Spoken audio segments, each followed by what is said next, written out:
जय हिंद साथियों, आशा करता हूँ आप अच्छे होंगे। से पहले की क्लास स्टार्ट हो उससे पहले मैं आपसे कुछ कहना चाह रहा हूँ कि YouTube पर जाइए, सर्च करिए भाई जी एंट्रेंस एकेडमी। जो मेरा YouTube चैनल है उसे आप सब्सक्राइब कर लीजिए, बेल आइकन दबा लीजिए, जिससे कि ये क्लास आप तक रेगुलर पहुंचती रहे। साथियों, अगर इसे कंटेंट को नोट डाउन करके रिवाइज करते रहेंगे आप, तो आप इंग्लिश पढ़ना भी सीख जाएंगे, इंग्लिश लिखना भी सीख जाएंगे, आपको कोई दिक्कत नहीं आएगी। प्रोनाउंसिएशन ऑफ कॉन्सोनेंट वॉवेल के रूल में पढ़ा चुका हूँ, कॉन्सोनेंट के रूल पढ़ा रहा हूँ, जिसमें मैंने आज का रूल दिया है कॉन्सोनेंट जी। 2-3 रूल और बचे हैं। कॉन्सोनेंट रूल ऑफ जी। आशा करता हूँ कि क्लास आपको, पिछली क्लासें आपको पसंद आई होगी, तो ये क्लास भी आपको पसंद आएगी। देखिएगा, कंटेंट को नोट डाउन कर लीजिएगा, आप इंग्लिश जरूर सीखेंगे, निश्चित सीख जाएंगे। जी का उच्चारण, रूल ऑफ जी। जी का रूल पढ़ रहे हैं। जी का उच्चारण जा या गा होता है, सबको ही पता है। जी का उच्चारण गा या जा होता है। जब किसी वर्ड में जी के बाद ई आई, जी के बाद ई आई या वाई हो तो जी का उच्चारण जा होगा। अलग अलग कंडीशन रहती है साथियों, अलग अलग कंडीशन पे अलग अलग। देखिए, जब किसी वर्ड में जी के बाद ई आई या वाई हो तो जी का उच्चारण जा होगा। देखिए, जी के बाद में ई है तो इसका उच्चारण क्या होगा? जा। तो इसे इसीलिए पढ़ा जा रहा है जेंडर, जेंडर, जेंडर। देखिए, जी के बाद आई है, या तीनों कंडीशन फॉलो करवा के आपको दे रहे हैं। जी के बाद आई है तो इसे क्या पढ़ा जा रहा है? जा, जा। देखिए, डिजिट, डिजिट।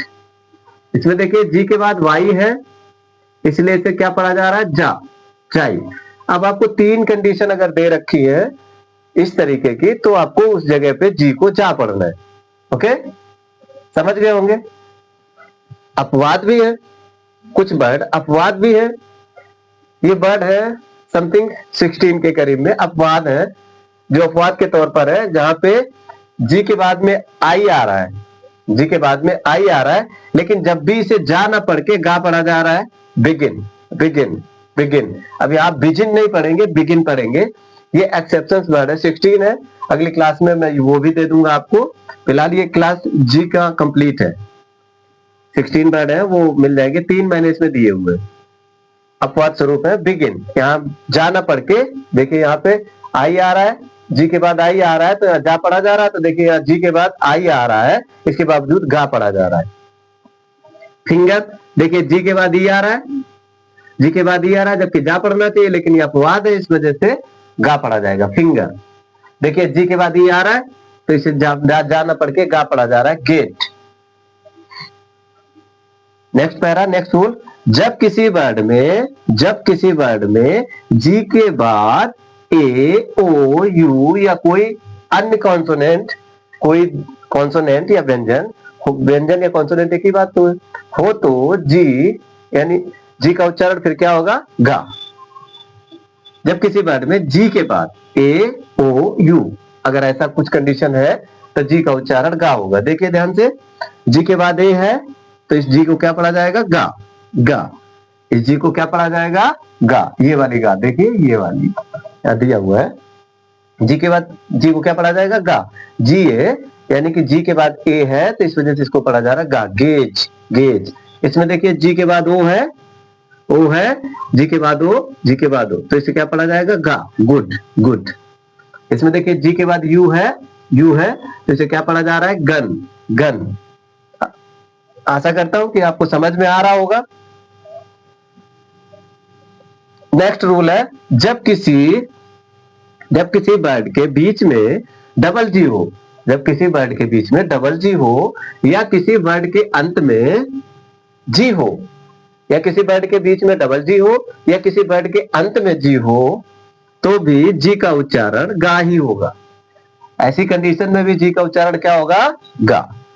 देखिए ध्यान से, इसमें अंत में जी है, अंत में जी है तो इसका उच्चारण क्या होगा? गा ही होगा। देखिए, अंत में जी है, कह रहा था, या किसी वर्ड के अंत में जी हो तो जी का उच्चारण गा होगा, या बीच में डबल जी हो या अंत में जी हो। देखो लास्ट में गा।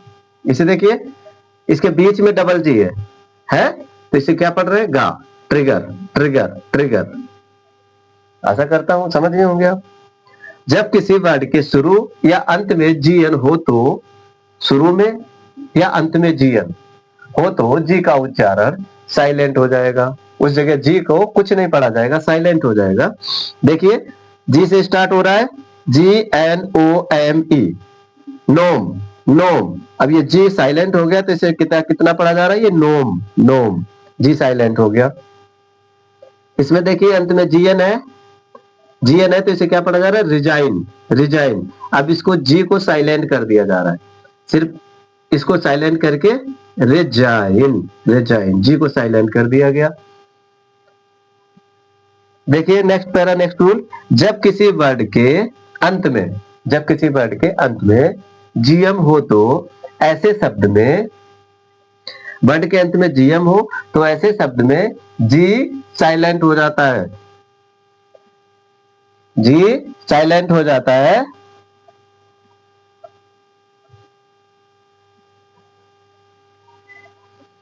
देखिए अंत में जीएम है तो देखिए इसे क्या पढ़ा जा रहा है? Flame flame flame flame. ये एम जो जी है, जीएम हो तो जी साइलेंट हो जाती है, जी साइलेंट हो जा रहा है, एम के लिए मां बन जा रहा है, फ्लेम।